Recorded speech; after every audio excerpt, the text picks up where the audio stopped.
Muy buenos días.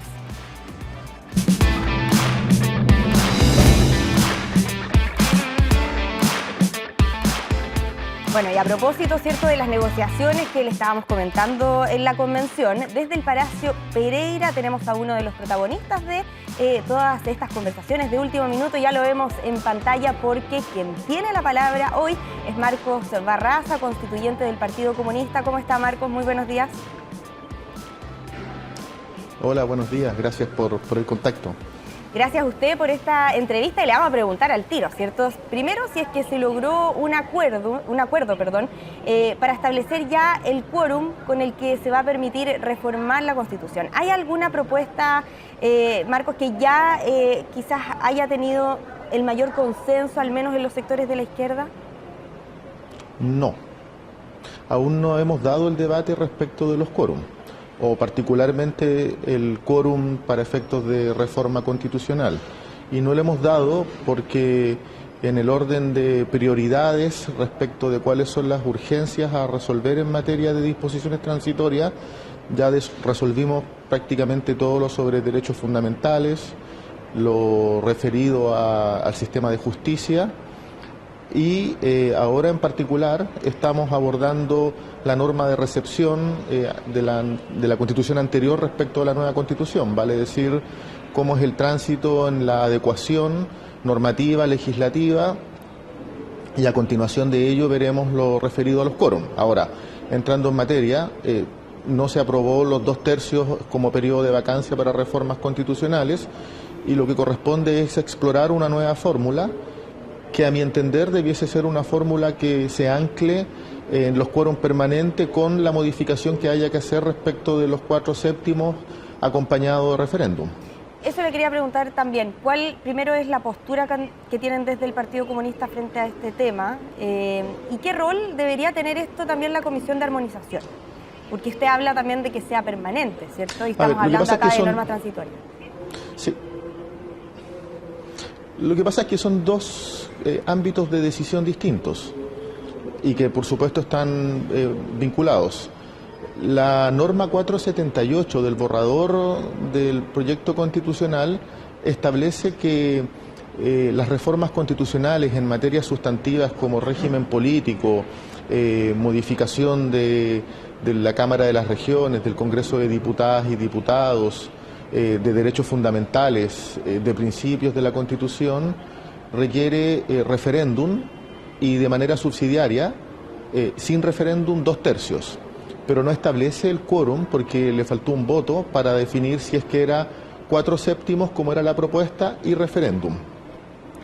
Bueno, lo que tiene que resolver la Comisión de Armonización es precisamente esa inconsistencia, porque las leyes ordinarias no tienen quórum supramayoritario. Sería poco razonable, a nuestro entender, que no existiera un quórum más elevado que la mayoría absoluta. Esa es una materia a resolver y que está anidada en la Comisión de Armonización. Pero deviene el problema sobre qué quórum rige en este periodo, en el entendido de que la actual Cámara de Diputados, el actual Senado, regirían, si se aprueba la norma transitoria, hasta el 2026. Claro. En el entendido que las elecciones serían del nuevo Congreso, el nuevo sistema legislativo el 2025 para entrar a regir el 2026. La pregunta entonces, ¿cuál es el quórum que rige? No habiéndose aprobado el de 2/3 que fue la sesión pasada. Nuestra posición es que tenemos que tratar de que rijan todos los quórum que para la Constitución de manera permanente en este periodo de vacancia.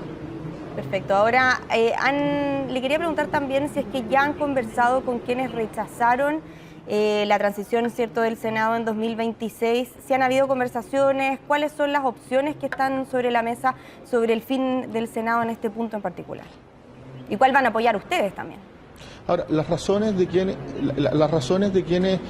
a ver, lo que se rechazó fue el calendario completo, claro. Es decir, la fecha de elección de la Asamblea de las Regiones el 2024 para regir el 2025, la fecha de elección del Congreso de Diputadas y Diputados y de la Cámara de Regiones del 2025 para regir el 2026. Y las razones para el rechazo no se agotan exclusivamente en si continúa o no continúan las senadoras y senadores. Hubo votos que rechazaron porque no estaba despejado o resuelto desde su punto de vista, de manera satisfactoria, el artículo 2 sobre recepción de la norma anterior y los plazos de implementación de la nueva Constitución. Entonces yo creo que hay espacio todavía, hay mucho espacio para resolver esto de manera satisfactoria en términos del calendario y de las decisiones que tengan que implementarse, en el entendido de que las nuevas instituciones tengan que regir el 2026 y que las actuales y actuales senadores puedan optar a ser electos como miembros del Congreso de Diputadas y Diputados o en su defecto como integrantes de la Cámara de las Regiones. Eso le quería preguntar porque hay un sector que justamente rechazó esto, ¿cierto? Porque no están de acuerdo con que las y los actuales integrantes del Senado puedan postular a las elecciones en 2025. ¿Eso es algo que también se está negociando quizás para no permitir esto? ¿Es un punto está en que están discusión. dispuestos? A nosotros, en el caso del Partido Comunista, nos parece que debiesen tener la posibilidad, la opción de ser candidatas y candidatos tanto para el Congreso de Diputadas y Diputados como para la Cámara de las Regiones. No nos parece que exista esa imposibilidad en el entendido que es un nuevo sistema legislativo y pueden tener las mismas posibilidades que cualquier persona para optar a ser candidato o candidata y para ser a consecuencia de ello electo. ¿Qué le parece también que algunos parlamentarios del propio oficialismo, como por ejemplo Juan Luis Castro, han acusado que parte de quienes han rechazado esto, lo que buscarían es ser ellos nomás candidatos? ¿Usted sería candidato, Marcos, o no? ¿Candidato al nuevo Congreso? No, yo soy constituyente. ¿Candidato al nuevo Congreso, no? No, ¿Y yo soy constituyente, no está en discusión eso. Eso no tiene nada que ver con la discusión constitucional. ¿Qué le parece también entonces que incluso también desde la misma oposición lo que se busca también es ampliar la inhabilidad de los constituyentes para que no puedan ser candidatos y tampoco para que puedan ser funcionarios de gobierno? Ya en la actual constitución, en la actual reforma que está vigente, el capítulo 15, que es la que da origen a este proceso, se establecen las inhabilidades. Yo creo que es un debate falso. Es tratar de confundir a la ciudadanía. Claro, ahora la semana pasada nosotros llevamos, la pregunta no es por nada, digamos, la semana pasada llevamos una declaración de la constituyente Arroyo que lo que señalaba era que, claro, ella sí tenía entre sus planes ser candidata, por eso la pregunta y también por eso algunas de las declaraciones que se han hecho desde el propio oficialismo. No, dígame. Yo no soy candidato a nada y creo que nadie es candidato a nadie en este proceso constituyente.